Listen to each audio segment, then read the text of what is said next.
Salut à tous les Congolais, je suis très heureux et bon début de la semaine à tout le monde. Très heureux, pourquoi? Parce que le peuple congolais a l'acquis maintenant âge à maturité naïe. C'est vrai que dans les discours de 60e anniversaire, Yambo Kanabiso, le chef de l'État avait dit à 60 ans on ne fait pas de mêmes bêtises. À 60 ans on ne fait pas de mêmes erreurs. À 60 ans on ne peut pas être toujours la même personne. À 60 ans, ezali âge oyo papa a commis koluka comment a-t-il réellement à venir à bananaye malam. Ezali âge muto commis koluka comment les autres sont na kufi famille na ngai ba kotika na kombo na ngai baloba que voilà quand papa était vivant. Ce n'est pas l'âge où un papa va être encore dans des bêtises. Et c'est l'âge où la nation congolaise, la RDC, va trouver maintenant son indépendance et la vraie. Dans quel sens? Pendant tout ce temps, Lumumba avait dit que la RDC va faire son histoire parce qu'en parlant de l'Afrique, que l'Afrique écrira son histoire, Azaki Kosala mentionne à pays nayo Yazaki ko appartenir Congo RDC. Et si aujourd'hui, tozali ko comme histoire nabiso bino tout bozali komona un parti de l'opposition qui a pris le pouvoir, Namaboko il y a un rebelle, un soldat, un tueur, quelqu'un sans cœur, mais azo kende naye malembe malembe. Les loto qui deuxième année, auto commis maintenant, ko achevé et bah tout va comprendre yango. Je félicite tout le monde parce que deux personnes m'ont appelé encore hier, bango bazana niveau Angleterre, mi balé babengi ngai na Lubumbashi. Quelqu'un me dit président René, naza mutu ya IDPST, naza ki kondime la pouvoir na binoté. Mais plus na landa kayo, plus na landa kamate ya na yo. Lélo, je vous dis, je t'envoie l'argent, Sombelanga carte, il y a eu de baisse. Je lui ai expliqué, j'ai dit, merci parce que nous avons côté dans mon thème. Alors, j'ai vu les actions, il y a Félix, j'ai compris, oh, c'est différent. Azana Lubumbashi. Moi, j'ai dit, qu'est-ce que tu as fait de différent? Non, nous, on pensait qu'il protégeait Kabila. Mais on a compris que Azaki ne collecte pas mon thème malamu pour découvrir mon thème mabena bango. Les lobbies congolais nyonso to comprendre mon thème mabena bango yango to telemi. Ah, Dieu merci. Quelle prédication. Donc, le chef de l'État a prêché l'amour. Le chef de l'État a prêché le pardon. Tanzambatonda boboto, oyo akoki ko silikate, ba monie zoba, ba luba profiter na silence naïe. Lelo yatikalisima. Parce que les gens s'attendaient, président Félix Akanga Kabila, président Félix a pensé parlement, président Félix a salaboy. Maintenant peuple yemoko a charge naïe. C'est ce que président Félix voulait. Si président Félix lui-même avait fait cela, il n'y a eu acharnement. Mais le peuple a compris que non, président Félix a été bango pardon, a été bango bolingo. Mais la politique, ce n'est pas à l'église. La politique, tous les coups sont permis. Motiozo limbi sajoluka abomayo. Alors voilà pourquoi peuple congolais le dit non. Sototiki président. Alimbisa bango ndenga limbisi bango déjà et que bango bazo yo kayete bazo mona comme si tant bazo limbisa bango za faible et zali po biso moko tomi bimisa po biso ne to pesa ki Félix pouvoir na ye il faut biso moko to telemela batwana peuple congolais mena telemi peuple congolais tata mama mwana place ozali na pesona no mbote lisusu na bengi yo mukolo ya le 9 jeudi. À partir de 6h du matin, 8h, 9h, rassemblement dans tous les coins du pays. Biso nyonso. Molongo moko, lieu de rassemblement. Et ça, il a communiqué, il y a eu deux PC à pourquoi l'élo. Après cette réunion stratégique qui va se passer aujourd'hui, beaucoup de lieux de rencontres. Marche, Motuto Akobi Mana quartier naïe, point de chute Ezali, palais du peuple, après palais du peuple, Seni. Maintenant, sauf modification. Soki to bandi, batu alimete tout, batutu ya Changu, batutu ya nani Moamba, to kutanana 11e rue, liboso ya siège, to bandeli wana. Zela ko bukelo kwa mutute, ko panza mutu ka mutute, ko yiba téléphone ya batute, ko provoquer soldat te. Mais yo pe soldat. To yebi déjà o ezali koleka. Peut perdre Azui Bateni, y'a ba policier. Après si tous les voyous, n'a pas voyous on en a évité. toyebi batebele ba mela jamba ba muso ba dirigeant ba institution amené na gouvernement na biso ba mela jamba bi bazo diriger institution jamba linko lo baté som tazo mela jamba il faut comment mutu moko raisonna katé donc yo meli jamba ba kamati teni ba peso aux militaires té on inozo teni pour yo ko bunisa ide mais tu fais une grande erreur tout na batu ba yebisa soke bi histoire ya ide te ba yebisa yo nous avons 37 ans dans l'opposition il y a marche na ba marche. Nombre ya batu bakufati lelo, moi je vous dis je suis de l'IDPS, je ne connais pas le nombre ya batu bakufa na IDPS parce que bakufie belé na IDPS donc yozo kaka 37 ans mais to seul combien de marches totanga kango lisusuti mais ma marche to seul il y avait toujours des morts. Imaginez-vous dans l'opposition et dans la dictature la plus dure comme ya Mobutu et la dictature ya babe koleka ya mobomi lokola o ya Kabila to sali marche ndenge na ndenge batu bazaki kokufa chaque jour. IDPS atikate, IDPS atikate. Tu sais que détient à Koufi, IDPS a lobby to rezoaka pouvoir. Quel courage. Et a eu pouvoir. Tellement étonné batu, ba comme na niveau ya kolobano, ba kabela kibango. Alors yo za gêne. À venir na ya lobby et j'allais assurer à tanelo comme côté. Bato bazali comme na vidéo boye ba kenazo salango na 10 heures. Metala éclairage autozanam.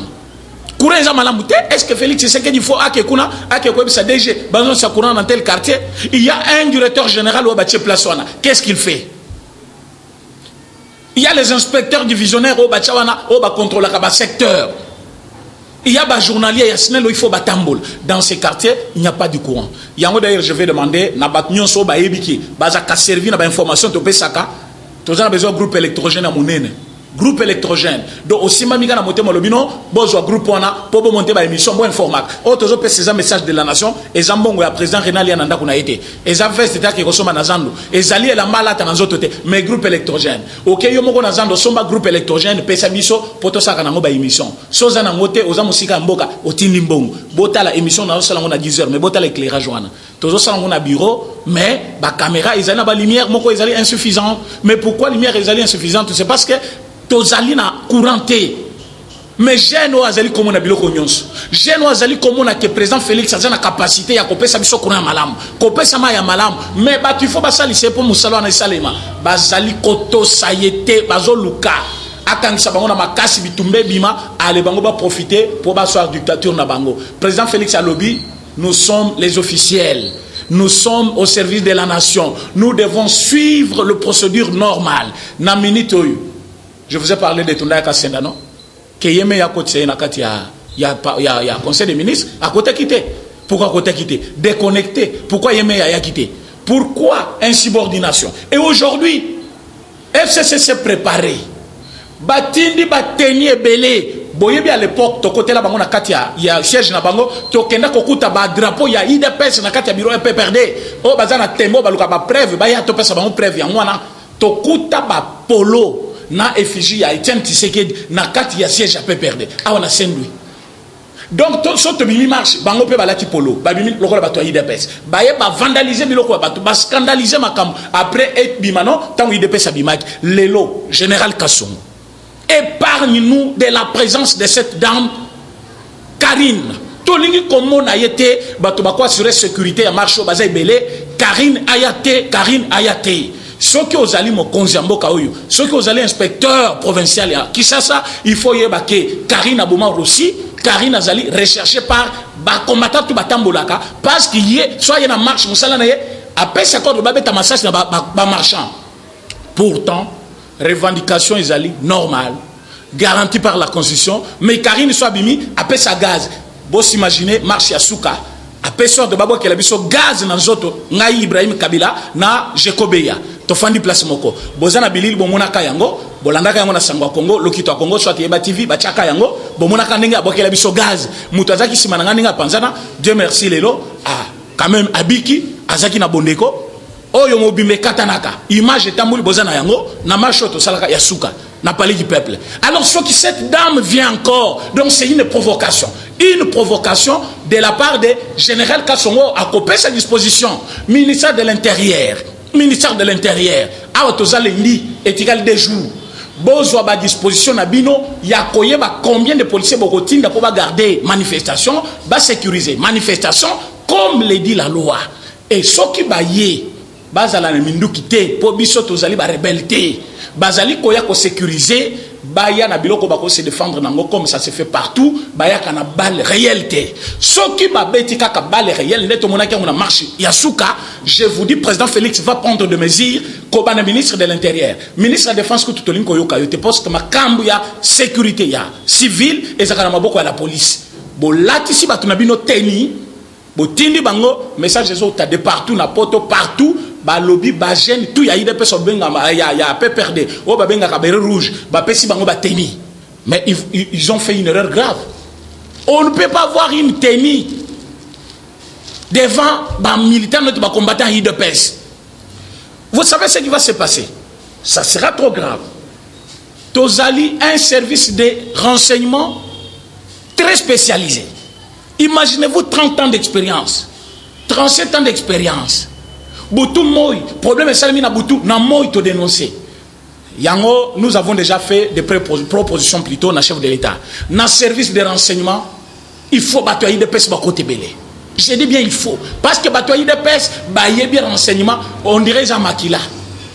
Ma camion se monaka na Moï, bisone te bimisakango, na Boutou, parce que tango toke naka place bazalaka, toyo kaka yango toaka koloba. Et lelo, toza déjà l'information, il y a tenu ezali kotambola partout. Mais tenu on les a tenus militaires. Ils allaient conçus où? Ce qui conception est tenu en Salamaka et ils allaient reconnus par la loi. Tenu à la police et qu'on a beaucoup de politiciens d'ingénieurs pour bakabelango batu. Reste à savoir pour qui roule l'inspecteur, il y a la police. Pour qui roule les services de renseignement, l'ANER. Quel est votre service? Nous avons déjà dénoncé. Pour que le général Kassonga soit au courant, ministre de l'Intérieur soit au courant, président chef de l'État soit au courant, service de sécurité à Mokamobimbe soit au courant, Boye Baké, marche toujours ça les marche pacifique, revendication pacifique, mutu mokota za na droit ko boye la biso ya. Mutu mokote parce que ko boye nengenini pendant que mboka ezolinga ete kama. Mutu azalaki au service de Kabila. Mutu azalaki secrétaire exécutif ya nani ya Seni ndenge pe nani oyo akei azalaka secrétaire exécutif na moment ya Malumalu donc et comme kaka secrétaire exécutif ce qui président akei ya zongi président oyo pe lokola tata wa akei il faut yepe azonga nanga akei azonga nanga sazaki na Malumalu Malumalu akei atikali lelo nanga akei wazaki na nanga il faut azonga finalement c'est la continuité d'une mauvaise chose. Alors, tous un espoir na eloko anate. Choix na yango d'abord. Cardinal Oyo Ambongo, Moutouassali Keronsar Malonda, Azalawana. Je vous ai expliqué ça. Comme je n'ai pas trop le temps aujourd'hui, je l'explique en bref. Batbaza 23. Ba éliminé 17 parce que Bakoka quitté par rapport, il y a aspiration, il y a peuple congolais, na niveau ya Seni. Tondime Liban. Batikali combien sur 23? Tamalungoli 17. Batikali 6. Na 6 au Batikali, aucune raison valable. Cardinal Ambongo a lobby, non. Comme 3 au Baza Baluba, Balunga, parce que président Zamoulouba, Tokoza président Moulouba, président Senipe Moulouba, Bakeko dirigeant Mboka Bakasayen, sinon, Bakoza soutient le président chef de l'État. Ce n'est pas une raison valable. Quel critère comme ça? C'est quel critère? Nacho, il y a président, il y a Seni, ça c'est quel critère? C'est inscrit où? Parce que Bazaka Bakassayen, c'est fini. Comme président Kassayen, Bakassayen m'a une inspiration mon côté. Bakoki peut postuler place mon côté. Bakoki qu'on poste place mon côté. Qui vous a dit que tous les Kassayens soutiennent le président chef de l'État? Qui vous a dit que tous les Kassayens sont dans l'IDPS? Qui vous a dit que Bakassayen n'ont pas sepel na pouvoir? Bazo sepel na katia pouvoir oyo. Est-ce que Ngoy Kassange, Azamoulou Bate, est-ce que Azako soutient le chef de l'État? Est-ce que Nani Denis Kambay, Azamoulou Bate? Oyo ya télé 50 azali ko tiaba image à Kabila du matin au soir hein Jean-Marie Kassamba azamulu bate chaleur was azale ko tambulawa na mundu kaboma batu azali kasayente batu baza belé baza kuna baza bakasayen mais batikala ko soutenir chef de l'État tozana oyo to bengi chibangu kalala o auti kolungwa auti wapi auti FCC chibala azawapi azana FCC tozana belé o bazaki kuna musana bango ko détruire chef de l'État. Par contre balu bandi baza ko bongisa chef de l'État mingi Ambongo alobi bangote. Tous les trois, pourtant, na kati na bango, neti Denis Kadima, expert international. Na makamwana élection. Balungulie kaka parce que Zamouloub. Siko bato batikali 3. Na 3 batikali, candidat ya catholique Azalaki, candidat ya protestant Azalaki, na Ronsar Malonda wana.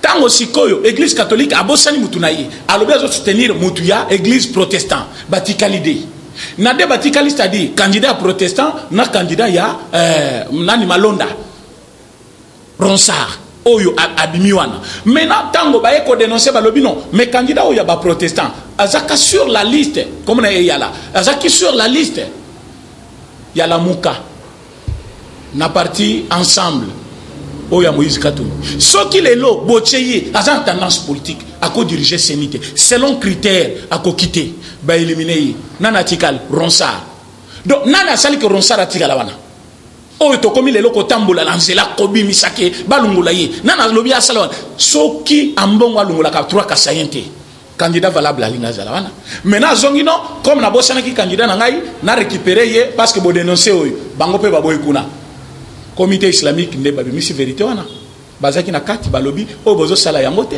vous faites une honte ce n'est pas normal bobo sana qui déjà candidat na bino bo soutenir candidat ba protestant ya ba protestant o ya ba protestant azala qui déjà candidat sur la liste ya la muka moyen zala président Seni ezate c'est comme ça batikana mutumoko tant batikana mutumoko il n'a pas un opposant il n'a pas un nani rival yango moni aleki.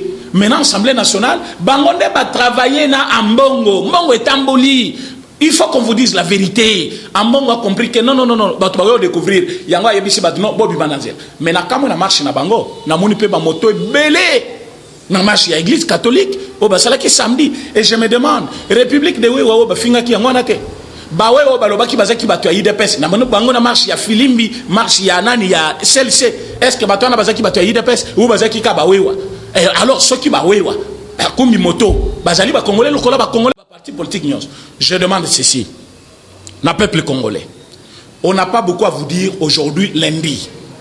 Nous sommes à 10 heures. Nous attendons. Oyonso ba soutenir ka président Félix. Oyonso ba linga ka mboka de partout où vous êtes. Nous voulons être en connexion avec vous. Dénoncez si possible. Donnez les idées. Donnez votre soutien aussi.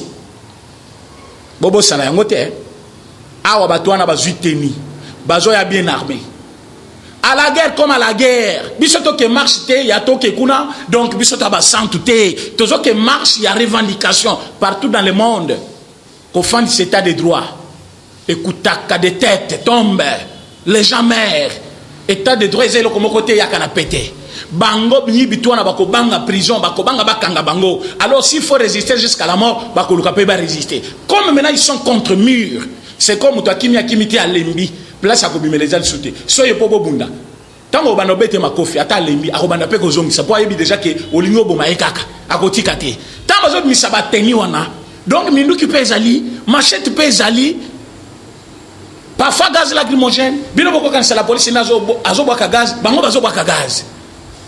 Mais il faut tous appeler à manteca pour la misute. Manteca peut pas sommer comme un bongo. Tant que de bongo, il faut que azala sûr que non akobi kakuna na kozonga. Il y a des gens qui peuvent tomber. Il y a des gens au kozoka. Tozo ka ba charge abatwana. Mais je vous dis, il y a une sécurité. Je vous dis une sécurité extraordinaire. C'est-à-dire, nous avons informé la police de toutes les manœuvres de FCC. Nous avons informé les chefs de l'État de toutes les manœuvres de FCC. Nous avons informé les services de sécurité sur tout ce qu'ils ont préparé dans la réunion à Bangoya samedi, na dimanche. Ils font des réunions en réunion. Des réunions en réunion. Qu'à la tête au corrigé, barrière moko na Kingakati, personne ne va passer là-bas. Mboka eza géré na Kingakati te, où vous allez prendre des mesures toute la nuit pour venir embrayer les gens dans l'institution Mboka. Chaque nuit, je vous dis, marche au salade, j'ai dit. C'est une nouvelle ère pour le Congo.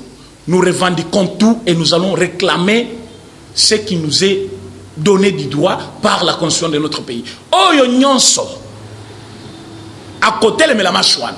Oyo nyonso à côté le la partie de c'est le peuple congolais na mobima nango parce que tant que Zobima, Batbazana tendance à couper sa coloration, c'est d'abord partout dans le monde. Automona que pour Batbazala la revendication, madame, il y a toujours un leader. Na Congo leader Azaki Moko et Tian Tshisekedi. Et partout Azaki Koka, oh Yazaki Kokamba comme on a mouillé IDPS. IDPS c'est Tikala esprit à Tshisekedi wana ya revendication. Na mutu na yango. Ezali mena lelo na mutu moko na éviter s'il faut na benga Tshisekedi 2. Jean-Marc Kabound c'est comment résister. Voilà pourquoi Babingana qui est ensemble. Avec l'idée, il y a que fragiliser ensemble pour faire passer de mauvaises choses. Bota la départ naïe. Il n'y a pas un mois. Vous avez vu ce qui se passe maintenant. Ils sont allés, Seni et Simité, Kotoyo, Balois et l'équité. Après, Babandi Kotake, magistrat, n'a juge. Vous voyez ce qui se passe là. Donc, ils sont là pour tout au même moment. Or, Bazo qui est déjà congé na bango, Bazo précipité congé peut pas l'unité, j'ai dit tokuta na bango. Or, Babo yaki vacances na bango. Vacances c'est intervenir depuis Babo yko kende, base la kakuna poto kuta na bango, les 9. Les 9 bango na ba komi ko télécharger rapidement vacances na bango. O comment na boy lobby ou lelo, o te toke vacances. Lelo état d'urgence et 5000 sous. Bango ba koti réunion na bango, ba lobby Babo ya yango. Vous allez tirer toutes les conséquences constitutionnelles. Quand vous refusez et que malade des autres augmente parce que les lots bako sabinoté. Même dans les pays où qui est na Chine, ça rebondit. Beaucoup de partout dans le monde, bazo daye kaka, malade ou Nizali. Et on a Congo, tout ça là qui est état d'urgence pendant qu'on avait encore 27 cas ou 15 cas. Mais les lots, nous sommes dans des mille et des mille. Bazo l'obésalité, oui, mukolo kozoyon de koyeba. Botu na makele les jolino. Ministre de la communication. Azwaki yango à côté congé ba comme wa ko feli boy boy azaki nao tango abiminde a témoigner pourquoi malade des ali jour les besoins de koyeba mais ce que nous demandons aux gens c'est pendant ce moment où bayebi que malade des oboma pendant ce moment où bayebi que tous en état d'urgence et il propose de mauvaises lois il propose les choix ya mabe ya ronsard il pose toutes les mauvaises choses et puis ils sont partis de technique en technique pour affaiblir donc c'est-à-dire ceux qui bobima qui pona ba loi mena choya malonda ngwana na ndenge mabe boko bima lisusu biso pe to ebisi bango to mesana marche to lembakate et ce qui peuple gagne toujours le peuple gagnera toujours au Congo comme nous avons gagné pour les propositions de loi nous allons gagner pour Malonda ne sera jamais nommé par l'ordonnance présidentielle du chef de l'État le chef en a déjà parlé dans le conseil des ministres il a déjà dit Chowana et ça là qui beaucoup de contestations j'appelle et j'encourage les confessions religieuses de revoir. C'est-à-dire quoi? Bazongela et bakozongela. Wana est lobby président chef de l'État. Mais biso souverain primaire. Biso ba yemei maintenant. Biso ba yemei. Il faut tobima. Tola qui sabatu que voilà. Nous ne voulons pas d'un choix d'un kabiliste. Parce que place il faut un individu naître. Une personne naître. Or Malonda a un camp politique, c'est l'FCC. Comment voulez-vous que élection et ça m'a n'endenga mabe et puis bozo mboma malam telle élection est seulement qui n'endenga mabe botala na parlement tozan banane il y a des fumeurs du chanvre là-bas il y a des rebelles là-bas il y a des gens avec des nationalités douteuses là-bas aucun souci de la nation aucun souci du peuple congolais et pour y parvenir va prendre un parlement c'est selon votre idée mais il y a beaucoup de moyens pour récupérer ce parlement. C'est le moyen que nous sommes en train d'utiliser, le moyen officiel. Mais cela n'a pas épargné aussi cette disposition-là de la dissolution du Parlement. À l'évidence, on peut aussi utiliser d'autres moyens. Et entre-temps, comment les affaiblir autrement? Toutes les techniques ne seront jamais dites ici. Mais ce que je vous dis, ce qu'FCC va se préparer les lots, l'IDPS s'est préparé pendant 37 ans.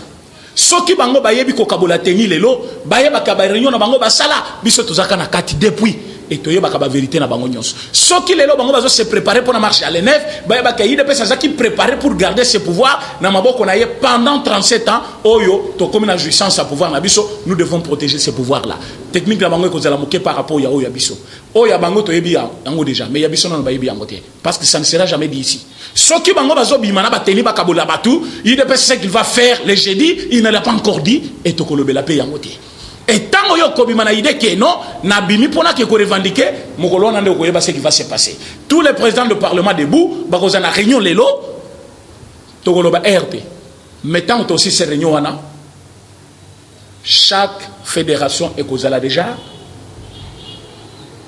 communiquer par rapport à ce qui va se passer mais yo ce que les retour le jeudi bima ce qu'on a tenu na yo ce que za mobile la ta tenu wana tozali ko obligé aussi tous les policiers ya kozala na badji na ye na kati ya kingo na ye toyeba ke ozali policier ceux qui ozana ngote yeba ke il ne peut pas se récupérer c'est-à-dire obinyo za policier il faut ozala na carte ozali ko identifier comme policier Pour bâtonner so bazuna nana, il faut bazaper na ba carte na bango et ba carte ya ba policier to yebiang. So ba sala mbata to koyeba yang. C'est-à-dire to kozana bino pour ba policier na biso to zala ndenge moko, to revendiquer biloko ndenge moko, ba policier bazaka pona ko sécuriser population et la population c'est nous donc to ko banga bango te, to zana bango ko takot, to ko tamula na bango zela moko parce que lutte na biso ezali lutte na bango. Alors so ki to moni ozana ba dité, c'est-à-dire oza suspect. Policier nyon so ko lata ba dinaye te na kati ya kingo na ye, ce qui montre que il n'est pas policier et za teni ba latisi. En ce moment-là, la population va s'occuper de toi. Alors, général Kassongo doit informer, les policiers et tout, base la signe distinctif, où est-ce que la police nationale, et base la batumoka pambala pambalate, ou balati bateni na Kingakati, et Kingakati azola tisabateni wana. Est-ce que batona baza congolais? Ce sont des Burundais, ou yaka na bango moment élection, ou ya formagi, boyebi que la police ou zomona ujana. Je dénonce cela, parce que j'ai toutes les preuves. Il y a des gens qui ne sont pas des Congolais. Bayaka na bango avec prétexte que non, ce qui est bardé dans l'élection, base au contrôle. Yango monitant ba dispatchaki bango na balie moko stratégique. Bache na fikine pour ba contrôler moi mbana chango. Bache bango na poids lourd pour ba contrôler direction mobimba ya ville. Baye ko zo ba musu bache na rond-point ngaba pour ba contrôler nani mobimba. Nous étions au courant de tout ça. Et nombre na bango jusqu'à aujourd'hui, nous demandons aussi en général Kassongo à Luka par tous les moyens à identifier police nationale to yebabango. Preuve. Vous avez vu, ministre de l'Intérieur, Akena Katanga, Azuba policier déjà affecté, mais si ça jamais formation là-bas. Azongsi bango pour de la formation. Alors ils étaient là comment? Balataka teni nengenin, bakota na la police nengenin, bazaki affecté nengenin parce que bayaki na bango a en aéroport bakiti, les images sont là, tout le monde a vu. Bakota ki na ba élément à la police nengenin. Comment ils étaient payés? Comment bazoka teni wana? Et pourtant, ils étaient là déjà en train de fonctionner. Mais si sa formation était comment? Bon, au la formation, combien de mois? 2 mois. 3e mois, tu es pratique. Après, tu es là. Aboumeli biso wana kamambar. Ponanine. Bouzoba wana ezali ko se répéter. Parce que le peuple azaki ko revendiquer trop. Mais comme bango lié bafanda, bolimi se topé saki bango, mawabiso tozaki na yango, on dirait pour na bango ezaki signe de faiblesse, baké ko tumula mena population. Population lobby tala bato yo ba baby Sylvie, ya bana na biso, ba baby Sylvie biso venir na biso, ba baby Simboka na biso, les lobby so topé si bango espace libre, ya kolia mbongo na bango ba yebi biso à l'aise. Bango yo bimo bana na biso baza traumatisé. Mais bana non ndako yo minako bana na yo. Ancien président il y a l'Assemblée nationale na moment ya Kabila. Est-ce que bana no ba yebine ba soma lipap? Est-ce que bana no ba yebine ba tuna kalipa 200? O bozo la kisabiso le loli pa 200. Bana mabundu balia kalipa 200. O bozo la kisabato lipa ezaki 200 il bati 300. Est-ce que bana mabundu ba kolia lipa? Il y a 200 francs. Bozo mangote, bozo ma pa bino boliaka. Mais oyo balia kalipa 200. O ko to ba ko revendiquer pourquoi il commis 300? C'est cette population que vous avez tuée, que vous avez diminuée. Je vous dis, je vais encadrer tous les jeunes Kinois. Nabawe bakota l'intérieur. Je vais les encadrer, je vais les former. Tokope sabango cours. Où est-ce que sabango droit à réclamer où est-ce bango. Baye ba ce qui est à des droits. Baye ba cours na droit et l'incolobanine. Notion nyonso préliminaire, élémentaire. Baye ba ce qui est un humain. Quand est-ce que droit na yo ezali koyibama? Quand est-ce que droit na yo ezali bafoué? Quand est-ce que ozali na liberté na yo et quand est-ce que bakoboto liberté na yo? Bakoye bayango. Baye ba pendenge nini bakotonga ndako. Ndeni okobeta ta brique. Ndenge nini okoki kozwata sete oyo obeta ngona mire.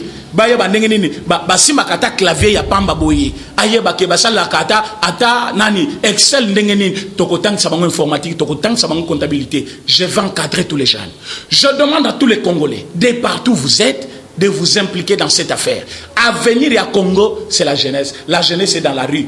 Bazo pesa bango le teni. Baya ko bondisa bande kuna bango bazo ko réclamer. Tu peux être politique ou revendiquer kate, mais o bazo réclamer tika bango ba revendiquer. Mais tant bazo ba revendiquer, ba bengo ba pesa 5000 ba pesa teni militaire. Tu n'es pas militaire. Une infraction grave. Soki to zuyo. Papa. Parfois kota to kopesa yo l'état parce que yo eloko saluan. Donc chose qui na munduki ndengo lati tenyo na okoya bando boma biso nyonso. Après biso to zoyo, to bana olimbisa yo. Ne vous en faites pas. Ceux qui vous aiment bali, bobi majedi nanzela, na bateni na bino, bokokuta na biso. Mais biso tokoya, tozana elika ke bako garder biso d'abord par le Dieu tout puissant. O to bondelaka na stade de martyr, to yebisa kanzambe yomoko kita kamba Congo. Comme azali ko garder Congo, yango moni na kanya munguna kimie suki ezali susute kimie kozala pété jamais na maboka bato mabe parce que bango basali déjà Congo mabe. Je demande na président de la République qui va m'écouter par cette vidéo que Mukolo j'ai dit ezali ko saboter pouvoir na yete ezali par contre quoi fermer effort yazali ko sala pour le vrai état des droits. Ayebaki, la réclamation, la revendication est garantie dans notre constitution. À instruire toutes les institutions de la République à faire réellement prérogative naïe, n'engue peut s'améliorer dans la constitution. Ceux qui ont la police, ça nous sommes comme police. Ceux qui ont servi de sécurité, ça nous sommes comme service de sécurité. Ceux qui ont allé à parti politique, teya ba parti politique naïo. Tobimi nanzela, tozo revendiquer et tonga moko boya bato telemi, ote biso batu ya, tozo revendiquer. Awa siège na biso. Boye ba ke jouan eza provocation, beaucoup tanana ba vrai provocateur. Alors, tozali ko senga chef de l'État. Na bon somi na union sozeli na yango conformément na constitution PCA devoir ya kozala garant des bons fonctionnements de toutes les institutions à instruire ba institution nyonso ba garder bato nanzela message ezali ko circuler na kingakati ils ont décidé ba betaye masasi abu pourtant je dénonce ba lobby babo ma chef de l'État par le pouvoir de kingakati boko bomela ndenge nini bozo c'est l'apparition publique. Je vous dis que vous avez tapé à côté. Le président Félix va finir son mandat et commencer un deuxième mandat. Comment ça va se faire? La population sécurise les chefs de l'État. Les dieux tout-puissants sécurisent les chefs de l'État. Il a l'appui de tous les Congolais partout dans le monde. Mais vous, vous avez quoi? Vous êtes haïs par le peuple. Vous avez été refusé plusieurs fois par le peuple. Vous n'avez jamais gagné les élections au Congo. Ce n'est pas aujourd'hui que vous allez nous dire, comme ce soit Zofana Nakita Zotenga Maboykuna na États-Unis d'Amérique, au Teba de la élection, Babanda ba élection, Poye Sénégalais à la candidat. Même si on va l'élection, les Congolais ne vont pas postuler cette fois-ci. On ne va pas prendre les Sénégalais. Les Burundais, les Rwandais, vont postuler les sous-soutés. Voilà pourquoi je demande que le chef de l'État fera son service, fera son travail. Il va nous aider à ce que réellement, Nakati Yamasolo Nabiso. Alors, nous demandons, Nabakonzi, parti politique, Nyonso, Obazali, parti prenante, Baya Kosunga Biso Nakati Yamarcho. Alors, Zambe alola apambola batu nyonso ba kolanda vidéo tozali kosenga soutien ezali pona marche wana na marche ya le 9 le jeudi boye ba ke tokozana besoin ya biloko ebele tozana besoin ya mai ya komela tozana besoin ya manteka pona kopakola soki gaz ekozala tozana besoin ya kuutiliser ba moyen mususu toko se protéger penango tokoloba yango na médiaté pour que tous allons bien assurer que ce monde aille to résister naïe. Alors, tous avons besoin de moyens. O union soit monique ya koki na moyen naïe.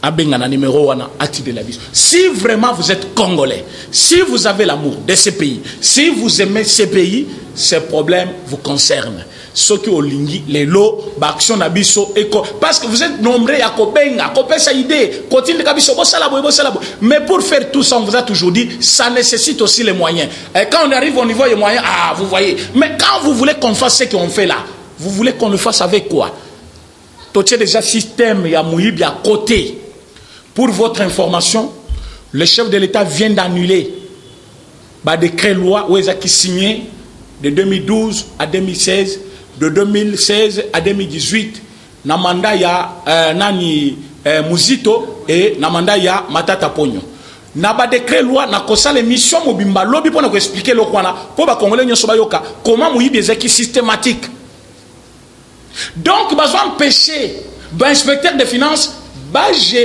keiko ko contrôler ba gestion des entreprises publiques de l'État besoin bisabangoni. Il faut le gouvernement paie sa val. Dans quel pays? Inspecteur des finances, il faut contrôler ce qui m'a salé bien ou salé mabe.